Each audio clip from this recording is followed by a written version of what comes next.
everyone, I'm Stephanie. I'm a book-loving, notebook-hoarding reader and writer on a mission to change lives one book and one notebook at a time. And this is the Get Literate podcast. Each week, we mix together books, notebooks, mindful practices, and creativity to cultivate a life we love. You can expect regular weekly episodes focused on 3 books you need to know about on a bookish theme, and we'll bring those themes to life in our actual lives too. You can also expect author interviews, notebooking inspiration, and topics to help us grow through what we go through. Now, let's grab a notebook and your TBR list, and let's get literate.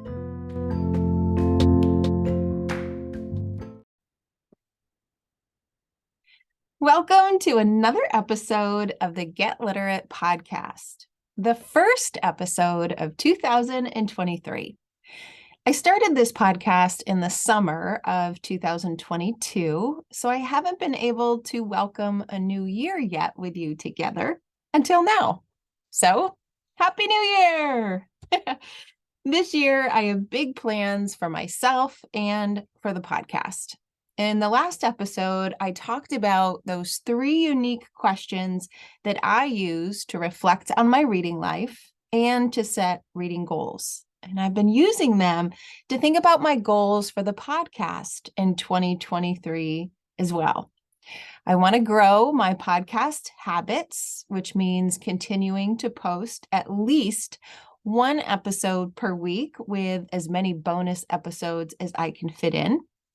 I want to work on my podcast heart, which means creating episodes about books and reading and notebooks and writing and bringing in guest speakers, especially authors, and much more.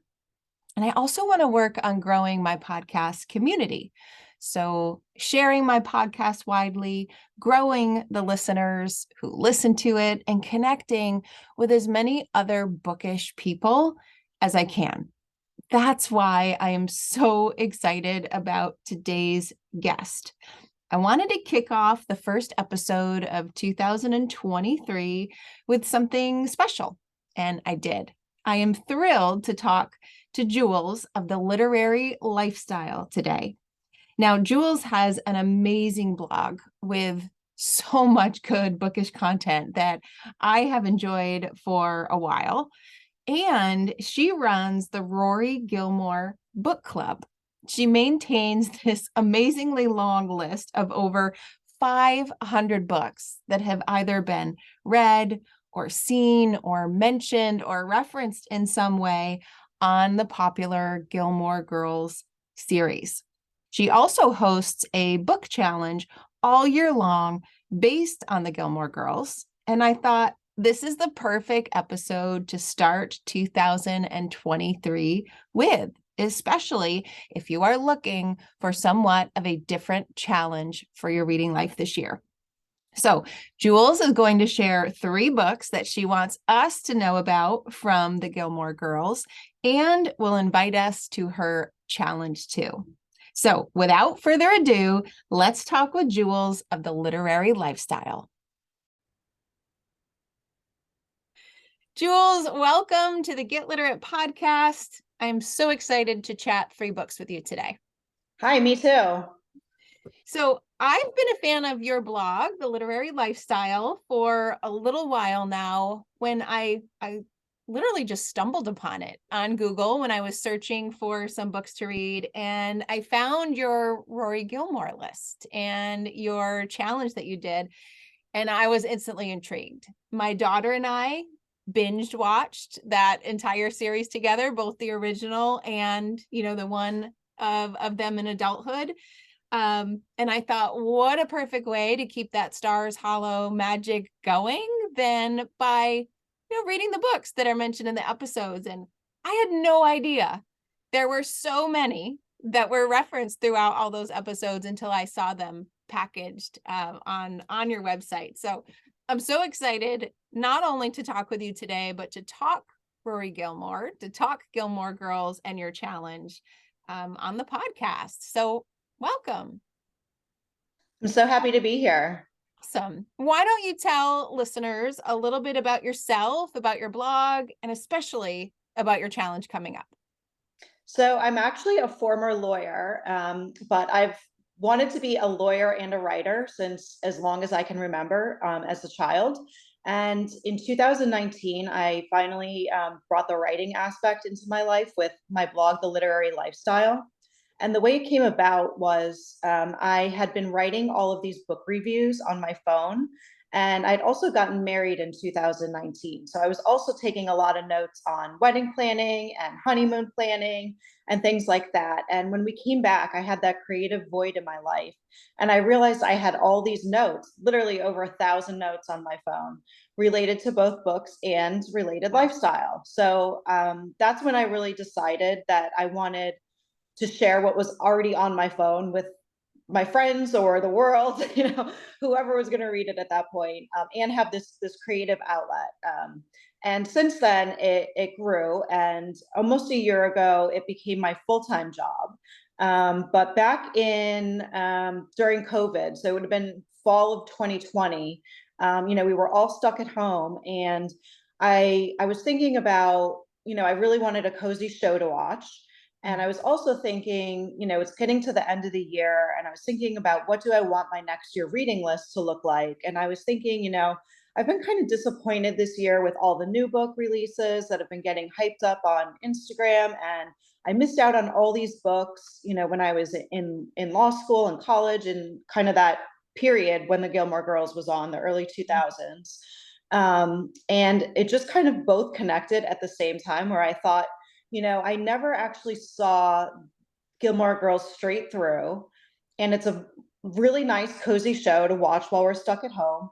And I knew that this book list had been floating around the internet for a couple of years of books that had been mentioned on the show that were from that time period, and also some of the classics that I may not have read in high school that were missed. So I just sort of casually mentioned it on my Instagram page, like, hey, I'm thinking of doing this, just kind of throwing it out there.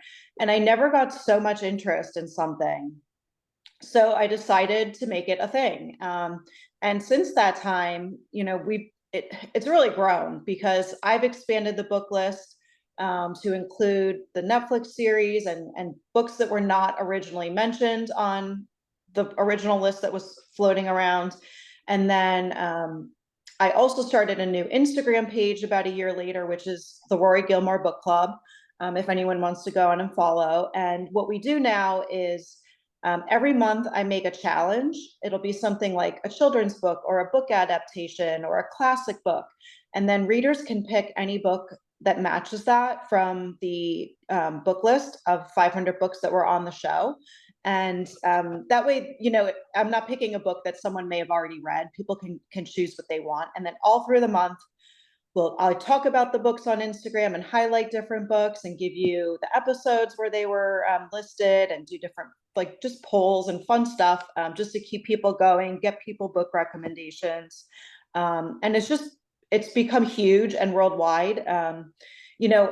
I hear from people, I did a poll the other day of where people were from, and I don't think the same country was mentioned twice. So it's really incredible how far this show has reached and how far the challenge has reached and how passionate people are.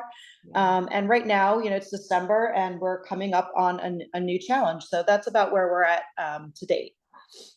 I love it. Well, I love so many things about what you just said, but I think the first thing, the fact that your blog idea was born on your phone, that you had all of these thousands of notes that just turned into the blog, and then just sharing yourself, sharing, okay, I'm in COVID, we are stuck at home, I'm gonna dive into this series, and to hear how that spiraled in this great, beautiful way. I never knew the backstory, and the backstory makes it even all the better to know where it has gotten to today. So how exciting.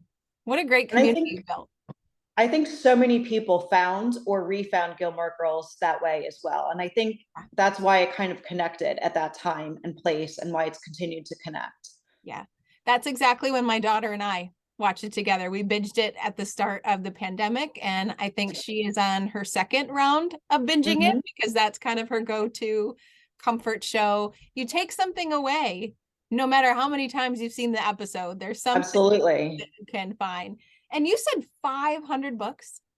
Yes. So the original list that had been floating around was about 300 some books. And I realized since I sort of first took a deep dive, and like I said, I was previously a lawyer, so we're known for, this like deep diving research that just never ends. So I kind of did my own deep dive, and just watching the show, I'd hear something and then I'd go and look at the list and see that it wasn't on there. So that old list wasn't fully updated. It didn't include the Netflix adaptation. And then there were all these like really, really obscure references. And as we know, they talk fast on the show. Yep. And there's so many things that you miss. They might just say something that sounds like a little joke, but really, if you Google it, you'll find out it's a line from a book, or you'll start looking around the background and seeing, well, there's this book that shows up in the background that I didn't notice the last time. So that's why the list keeps on growing. And I almost feel like it will never be complete.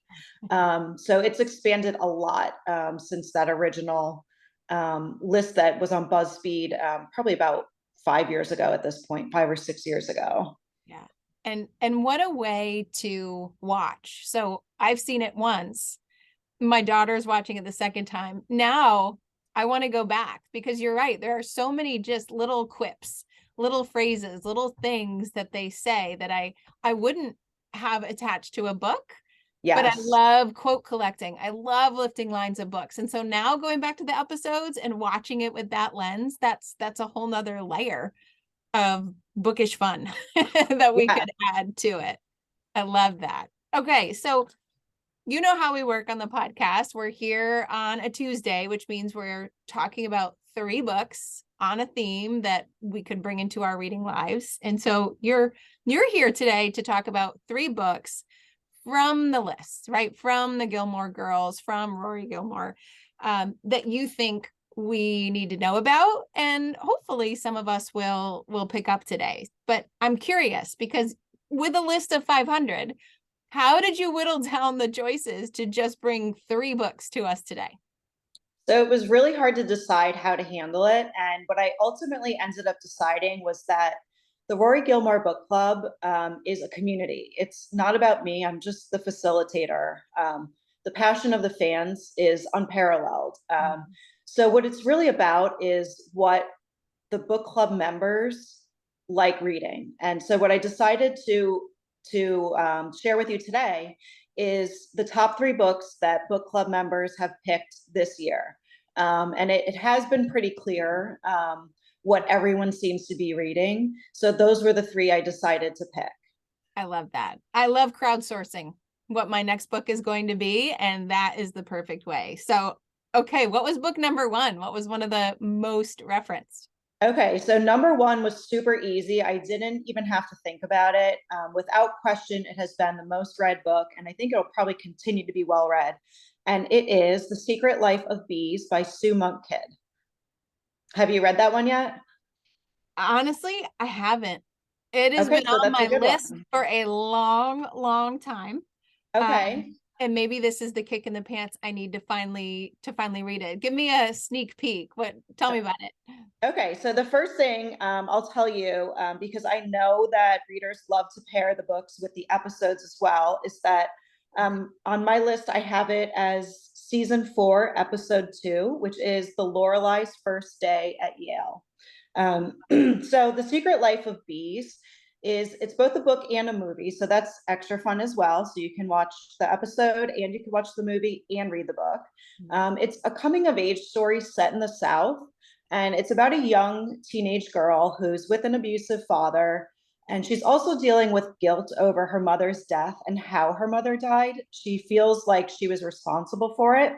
And she has this Black nanny who is dealing with race relations and civil rights at the same time. And together they end up escaping the house, and they become part of this home of Black women who are sisters and run a bee farm. And the young girl starts beekeeping.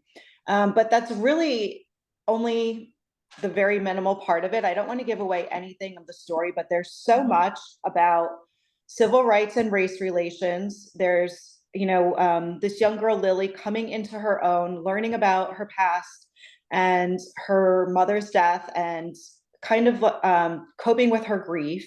There's more grief within the story as well. There's issues that she deals with her father. There's just so much going on in this book. It's also a love story.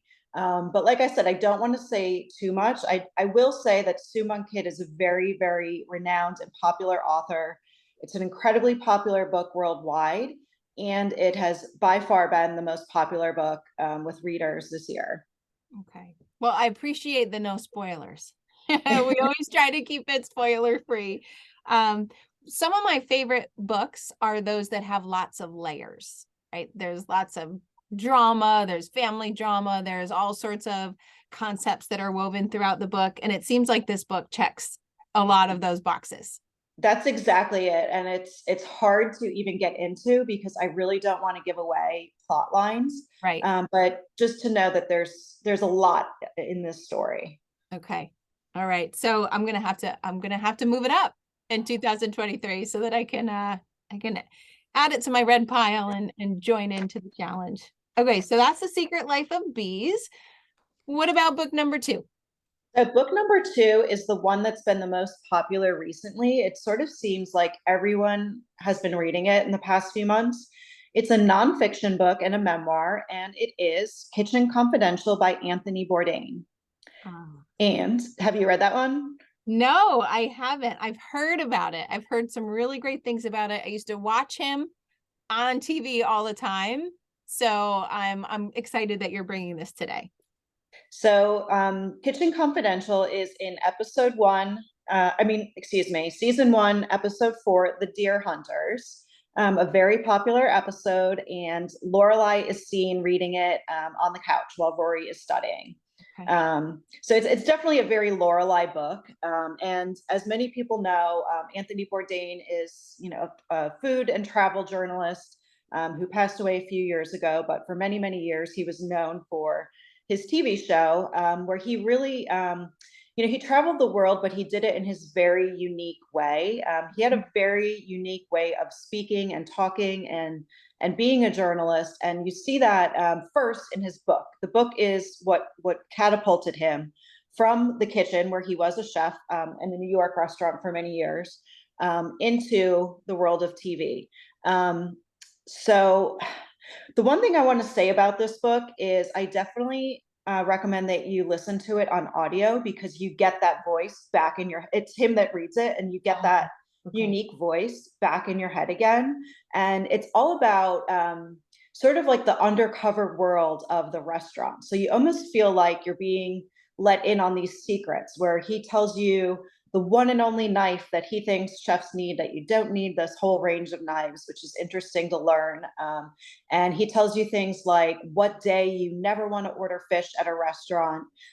But besides being the secretive look and this memoir of life in the restaurant, it's totally in his words. And if you're okay with it, I wrote down a little quote that I have from my book review from my website, from the book, to show people how he speaks. Yes, please do. Okay, so what I said on my review was, the way I would say this sentence is, garlic must be handled with special care to extract the best flavor.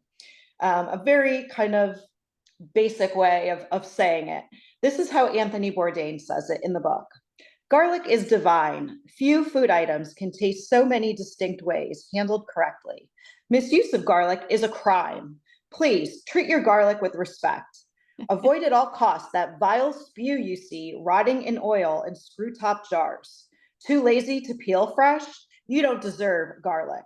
That is exactly what he sounds like, especially on his series too. I love that. And I will say, I read this book at least 5 years ago, and every time I see a jar of garlic, I think of that quote. So it just shows the impact of his writing and the impact of him as well, and why this book remains so popular with readers today. Yeah, I'm so glad you brought this up for a couple of reasons. One is that I really enjoyed him and the television shows. We used to watch it consistently.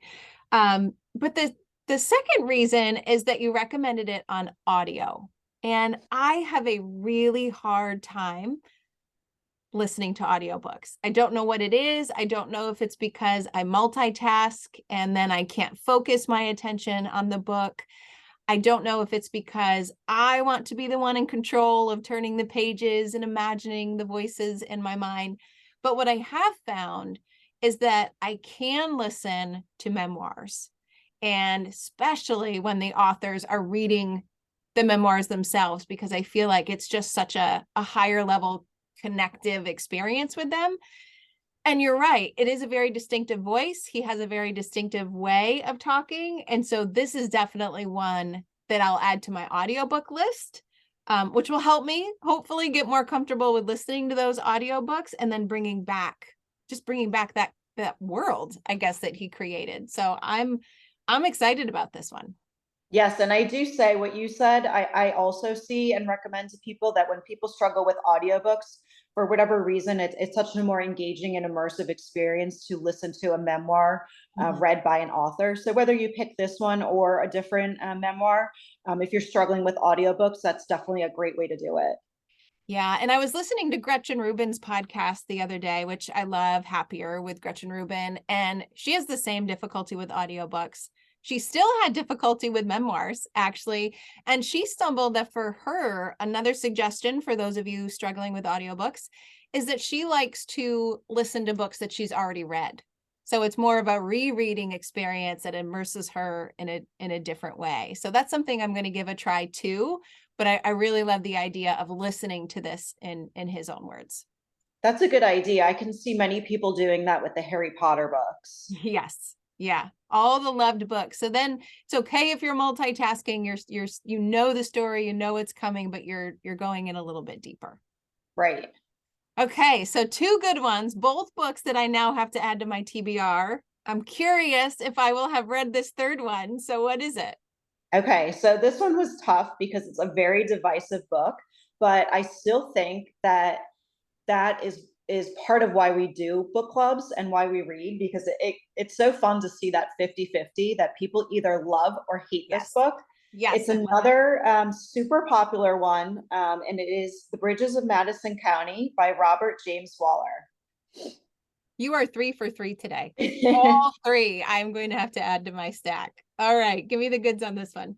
Okay, so it's actually in what I think is the best written Gilmore Girls episode. It's season 6, episode 13, Friday Nights All Right for Fighting.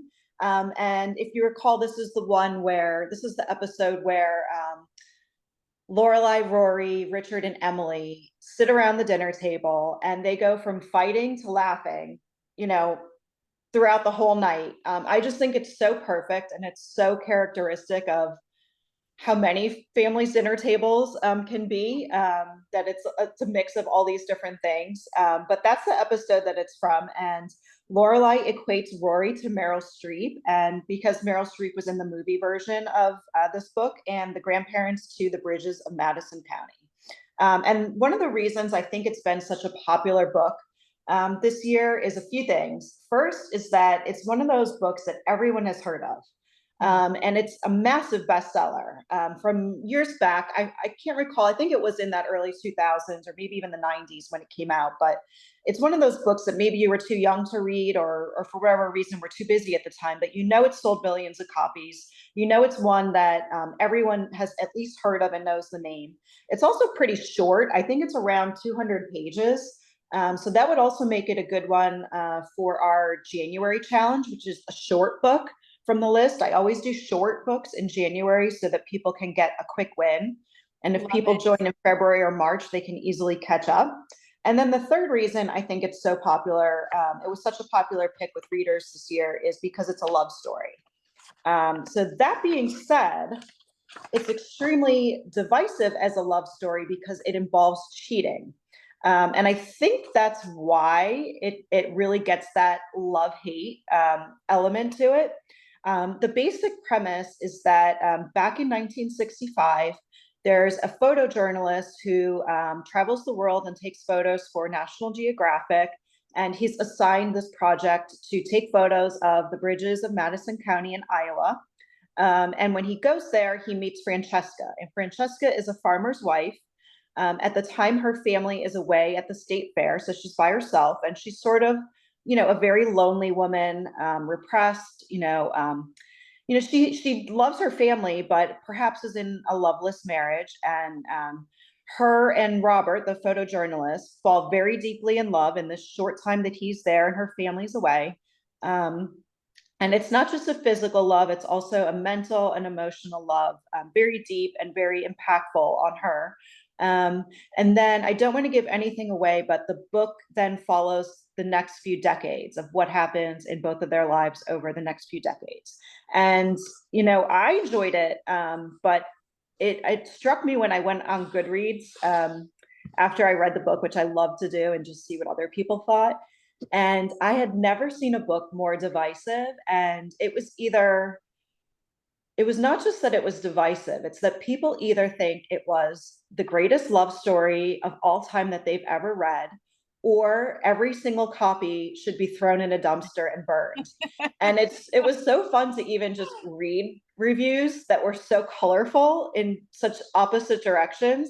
And since then, I take polls on the Instagram page for the Rory Gilmore Book Club, and it gets the same feedback. And I even posted the other day, someone had posted the little screenshot of where Lorelai mentions it, the Bridges of Madison County, on the show.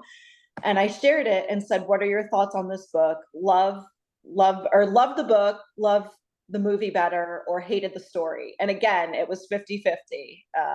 So it really is divisive. But again, I think that's part of the reason why we do book clubs, and that's what makes it fun. And without question, it was the third best or most popular book that readers selected this year. I love those kinds of books for book clubs.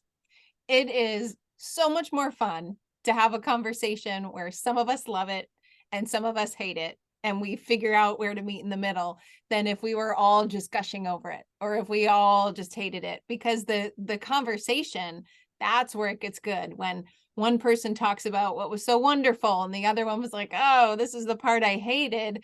I love that. We recently had a book like that in our Get Literate book club, and now I purposely try to seek, like, what are the books that are going to have that really great bookish conversation. And you're right, this is one that I've heard of for a long time.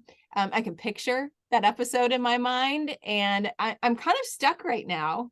And I'm going to ask you the big question of, since I haven't read any of these, which one do you recommend I go in order? 1, 2, and 3? Do you have a personal favorite, even if out of order than how the book club members suggested?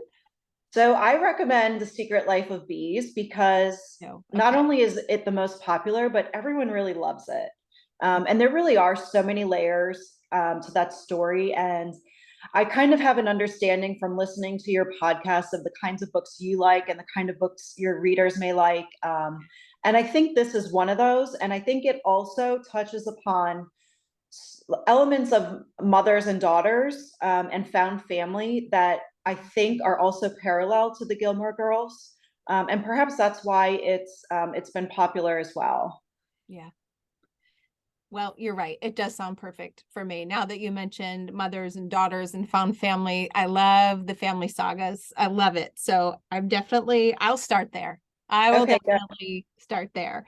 Now, we've talked about these 3 books. You've mentioned reading different kinds of books from the challenge across different months. Can you tell us about the challenge, how it works, and how listeners can find it and find you and join in? Sure. So the way we work the Rory Gilmore Book Club is it's almost exclusively on Instagram. And the Instagram handle is the Rory Gilmore Book Club. And what I do is I have an Instagram story template that has 12 different challenges. And they're pretty vague. Like I had said earlier, a short book, a children's book, a movie adaptation. So I just try to keep it fun and let people choose what they want, so that I'm not choosing for people, that they can pick what most interests them. But we also try to stay on a theme, and I try to make things seasonal also. And then people pick what they want to read. And we have different templates and things that you can share your book reviews. And then I reshare everything that everyone else posts. So it's very communal. And then also throughout the whole month, I'll be sharing things like my recommendations, or, if I see that a lot of people are choosing a book, I'll highlight it and say, I've seen a lot of people are picking this one. You may want to pick it too. Here's the episode it's in. And then what people can also do is, both on my blog, which is theliterarylifestyle.com, and on the Instagram page, the Rory Gilmore Book Club, you can either go to my website or click the link in my Instagram bio. And when you sign up for my email newsletter, I have a PDF checklist of the 500 plus books from the show, and thousands of people have downloaded it. It's by far the most popular thing on my website, and people love that checklist. I have it. I keep it on my little kind of like my little to-do list. I forget what you would call this, like a little clipboard that I check them off and tally it at the end, and I'm constantly checking it and updating it and seeing what I want to read next. So that's been really popular, and that's how readers can join. And I also I try to mention Gilmore Girls a lot. I do 2 emails a week from my blog, and I try to also mention a lot of Gilmore Girls things through that. And next year, people had said on the Instagram page that they wanted a lot more emails. So I'm going to try to do. I haven't fully fleshed it out yet, but I'm thinking maybe beginning and end a month, or beginning, middle, and end, where I kind of take what's on Instagram and reach those people via email as well, and just kind of say, here's what our monthly challenge is, here's some recommendations, here's the episodes you can find them in, and then just kind of keep people motivated and moving along throughout the month. I love that. I love that. As someone who's on social media, but tends to get overwhelmed really quickly by all of the posts and all of the things, and what did I miss? And did I reply here? I like that idea of being able to catch up in a different way, still feel a part of the book club. And those emails act as really beautiful reminders that community and that challenge is there, and that I wanted to participate. I think that's what I love about your blog. Well, I can't say that's what I love the most, but I truly enjoy those emails because there's a little bit of everything. It truly is a little bit of literary and a little bit of lifestyle, and readers can just go and sign up for your blog updates too, right? And get those kind of emails and get your posts. Yep. And I love doing them, and I love hearing that from people, because that's really where my heart is. I'm a writer at heart. And those emails are just, it's almost like journaling for me, writing those emails. So when I hear that from people, I feel like I'm doing the right thing for me and for my business and for people. And you're right, social media is so overwhelming that it is nice to just have that one little email that you won't miss something, or to give you that reminder, that little kick in the butt, to do something. Yes. And that's exactly what happens. So when the email comes through and it shares what you've been reading and things you've been finding, it's like, oh yeah, that book. Oh yeah, I wanted to do that. So for readers, or actually listeners right now, I definitely recommend they head to your website. You said it was theliterarylifestyle.com, Yep. right? Correct. I will definitely be joining the Rory Gilmore Challenge as a newbie this year. So I'm looking forward to starting that in January. And you said the January theme, just to kind of get my brain going for it, that was a short book, right? For a quick win? Yes. And Okay. I know that Bridges of Madison County, I consider a short book to be under 250 pages. I think last year I considered it 200, but I bumped it up a little bit this year to 250. And I'm pretty sure Bridges of Madison County qualifies. I think it was right around 200 or maybe 210 pages. Secret Life of Bees is a little bit longer, not much longer, maybe 260, 270. So I guess you can sneak that one in too if you want. Yeah. Well, I'm actually hoping to sneak The Secret Life of Bees in before the year ends, because it was such a good recommendation. And then I can jump into the challenge and get to the Bridges of Madison County. I'm excited. I can't wait to hear what you think of them. Yes. Thank you so much for joining us on the podcast today. It was so much fun to chat books. It was fun to be on the other end and to get new books, all three of them books added to my own TBR. So again, thank you so much for spending time with us. And I can't wait to interact with everybody online in the new year. Thank you. I'm so glad we connected. Me too. Wasn't that such a great conversation? I love that I get the chance to talk with bookish people on this podcast. And I'm so thrilled that I kicked off 2023 with a bookish blogger that I admire. And now I have 3 brand new books to add to my TBR stack for the new year, too. I hope you'll join me in joining Jules's challenge. Connect with her lively group of Lorelai and Rory Gilmore fans online and grow your own bookish community this year too. And if you have your favorite books from the show, you know I want to hear about them. You can find me on social media at Affinito Lit, and you can, of course, leave your comments in the show notes. So that's a wrap on the first episode of 2023. Thanks for listening, and I'll see you here next week.